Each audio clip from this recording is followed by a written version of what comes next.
그동안도 안녕하시죠. 우리 그 3월 달에 출발한 뉴 라이프 이 복음 방송이 벌써 오늘 11번째 메시지가 되겠습니다. 그동안에도 주로 그 복음을 중심으로 해서 이것저것 말씀을 들었습니다만은 이제 오늘부터 이제 다시 출발해서 그 성경 속에 있는 그 좀 더 구체적으로 핵심 메시지, 그러니까 복음의 본질과 생명의 영성, 그런 대주제 아래서 이곳 저곳에서 하나님의 은혜 가운데서 성령 가르침을 통해서 진리의 말씀을 여러분과 더불어 나누겠습니다. 물론 계속해서 매주 금요일 오전 10시에 한국 시간으로 새로운 메시지 올리겠습니다만은 여러분이 시간 나는 대로, 어떤 분은 그래요. 같은 메시지를 또 듣고 여러 번 들을 때 은혜가 넘친다는 얘기를 들었습니다만은 여러분도 시간 될 수 있으면 그런 복을 누리면 좋겠습니다. 또 필기도도 준비하면 좋게요. 성경도 들고 단기 신학교나 영성학교 입학한 기분으로 뭐 메시지 하나가 15분에서 20분 안쪽으로 되니까 시간도 많이 걸리지 않을 겁니다. 그런 중에 여러분이 실제적으로 이 메시지가 여러분 마음속에 믿음으로 심어지고 삶의 현장에서 나타나도록 그런 복을 받았으면 좋겠습니다. 제가 계속해서 이 선책을 가지고 말씀을 전할 텐데 이 책의 주제가 복음의 본질과 생명의 영성입니다. 이 책 안에 아주 소중한 주제가 많이 들어있어요. 은혜, 믿음, 구원, 거듭남의 비밀, 에덴약, 새언약, 더구나 그 중요한 생명의 성령의 법, 자아 처리, 또 천국에 대해서 여러 가지 메시지가 들어있는데 계속 몇 주간 이어서 듣는 가운데 정말 여러분이 하나님의 일하심을 보고 누릴 수 있는 그런 축복을 받으시기 바랍니다. 오늘 그 첫 번째 주제로 하나님의 은혜, 그런 주제로 말씀을 드리겠습니다. 먼저 우리 본문 성경을 좀 볼까요? 에베소서 2장 8절이 참 좋은데, 에베소서 2장 8절 같이 읽으십시다. 너희는 그 은혜에 의하여 믿음으로 말미암아 구원을 받았으니 이것이 너희에게서 난 것이 아니고 하나님의 선물이라. 이 짤막한 한 구절 속에 여러 가지 기독교 기본 교리가 들어있어요. 예를 들면 은혜, 믿음, 구원, 이것만 뚫어도 성경 전체가 보이기 시작할 겁니다. 오늘 하나님의 은혜인데 그 종교개혁자들의 그 주 이슈도 보면 5가지죠. 첫째는 오직 성경, 뭐 두말할 게 없잖아요. 그리고 오직 그리스도, 확실하죠. 그리고 오직 은혜, 오직 믿음, 오직 하나님의 영광, 모든 사역과 삶 전체를 통해서 하나님의 영광이 드러나야 되는 거, 이게 주님의 뜻이고 우리 신앙생활 본질이고 어떻게 보면 이게 전부 답니다. 하나님의 마음속에는 무슨 생각을 하고 있을까? 하나님의 본심인데 하나님 우리에게 전부 다 공급하시잖아요. 죄사함 구원부터 출발해서 삶의 구석구석에 평생도록 우리 주님의 공급으로 살아갈 텐데 하나님이 어떤 본심을 가지고 그런 것을 공급하실까? 먼저 그걸 보겠습니다. 성경 말씀 가운데서 디모데후서 1장 9절에 보면 이런 말했습니다. 디모데후서 1장 9절인데 하나님이 우리를 구원하사 거룩하신 소명으로 부르시면 우리의 행위대로 하심이 아니요. 이 말이 중요합니다. 하나님이 주는 모든 것들은 우리의 무슨 행위를 보고 주는 게 아닙니다. 행위를 보고 주신다면 솔직히 말해서 우리가 받을 만한 자격이 어디 있습니까? 그걸로 주는 것이 아니고 오직 자기의 뜻과 영원 전부터 그리스도 예수 안에서 우리에게 주시는 은혜대로 하신다. 은혜로 하신다. 이게 아버지의 본심입니다. 그리고 10절 그 밑에 보면 이제는 우리 구주 그리스도 예수의 나타남으로 말미암아 그는 사망을 피하시고 복음으로서 생명과 섞지 아니할 것을 드러내신지라.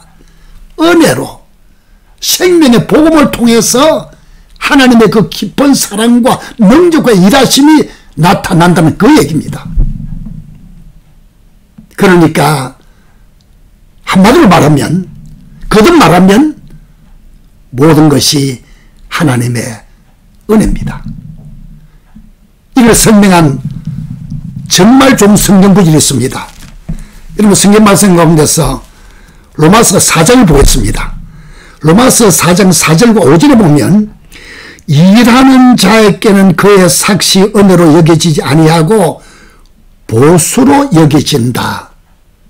우리 만일 무슨 일을 했기 때문에 은혜 주신다면 은혜가 될 수 없어요. 보수가 돼요. 봉급이 돼요. 삭시 돼요.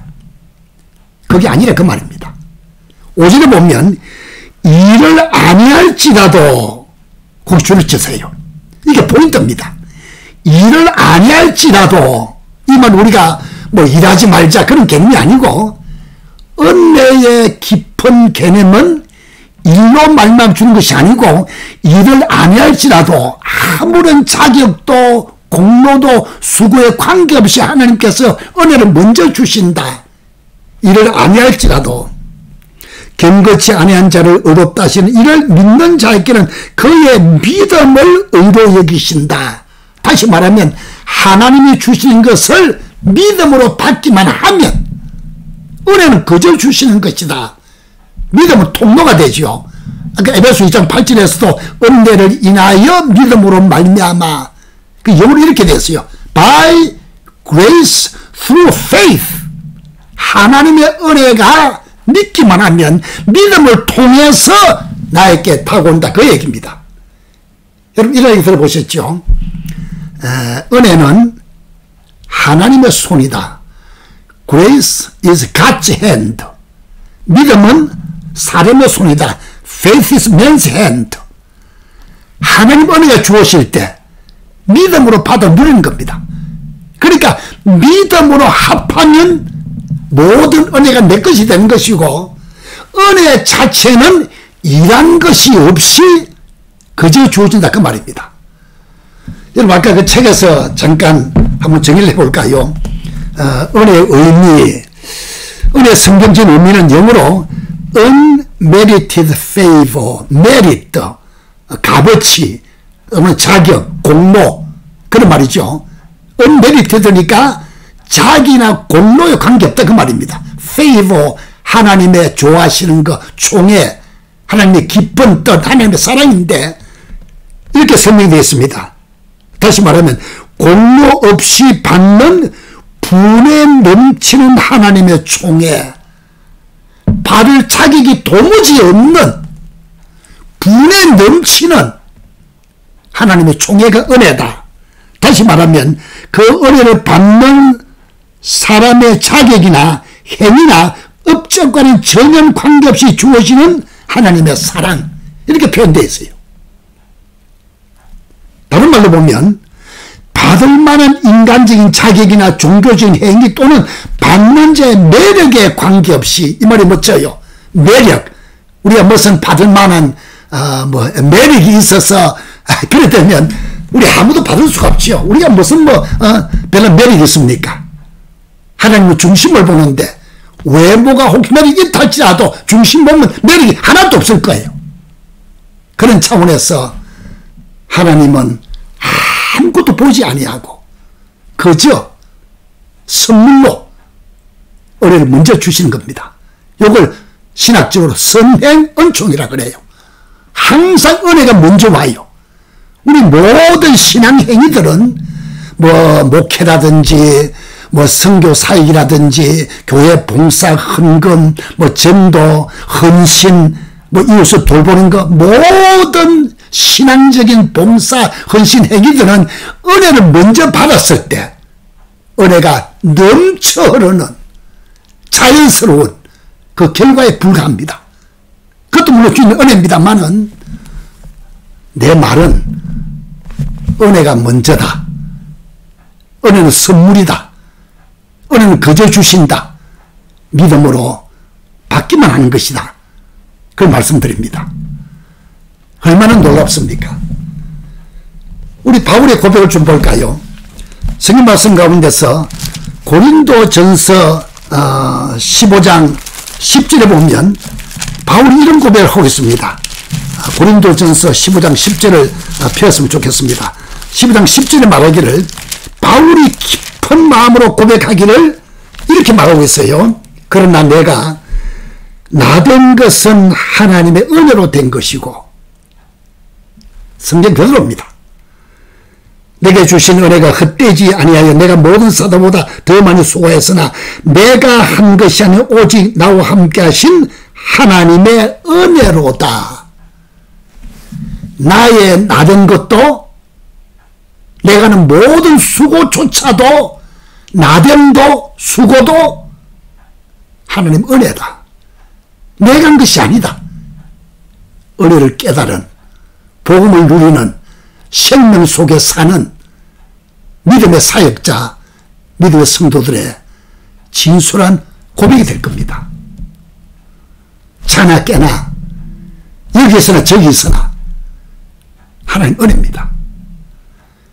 여러분이 한국에 살든 미국 살든 세계 어디에 살든 간에 이 사는 것이 만만치 않잖아요. 저는 미국에 좀 살아봤습니다만은 이게 쉬운 것이 아니에요. 목회 사역도 우리 목사님들 많이 경험하잖아요. 그게 쉬운 것이 아니잖아요. 물론 신바람 나고 좋을 때도 많지만 어려울 때가 더 많을 수 있잖아요. 인생살이, 가정을 섬기는 거, 교회를 섬기는 거, 모든 우리의 삶 전체가 쉬운 것이 별로 없어요. 그러나 지금까지 지나온 것이 주님의 은혜고 현재 여기까지 왕갈입니까? 네, 간증 하나 간단히 할까요? 며칠 전들인데, 5월 9일이 제 목사 안수 받은 51주년 되는 날입니다. 저는 공군에서 이제 군목부터 출발했는데, 저녁에 새벽 2시쯤 잠도 안 오게 해서 마루에서 오만 생각을 다 하게 되죠. 51년 동안 목사 안수 받고 이 부대 저 부대 파견 다니고 또 외국 유학으로 또 국내에 부흥 집회로 이곳저곳 많이 다니면서 신바람 나는 거, 어려운 거, 기분 좋을 때, 기분 나쁠 때, 여러 가지 많이 있지 않습니까? 그 생각나는데, 51년 동안의 목회자 삶이 다 기억날 수는 없습니다. 마침 그때 내가 찬송을 불렀는데, 지금까지 지내온 거 주의 크신 은혜라. 그 속에 이런 말이 있죠. 자나 깨나 주의 손이 항상 살펴주시고, 그 가사가 마음에 다가왔어요. 근데 그 찬송을 또 불러봤어요. 깊은 감동을 줬어요. 51년 동안, 또 내가 지금 나이가 들어가면서 지금까지 살아올 때 다 기억할 수는 없어요. 주마등처럼 척척 지나지만 구체적인 기억은 할 수가 없어요. 충합하면, 한마디로 말하면 그 순간에 딱 기억되는 것은 주의 손이 항상 살펴주시고 하나님 은혜입니다.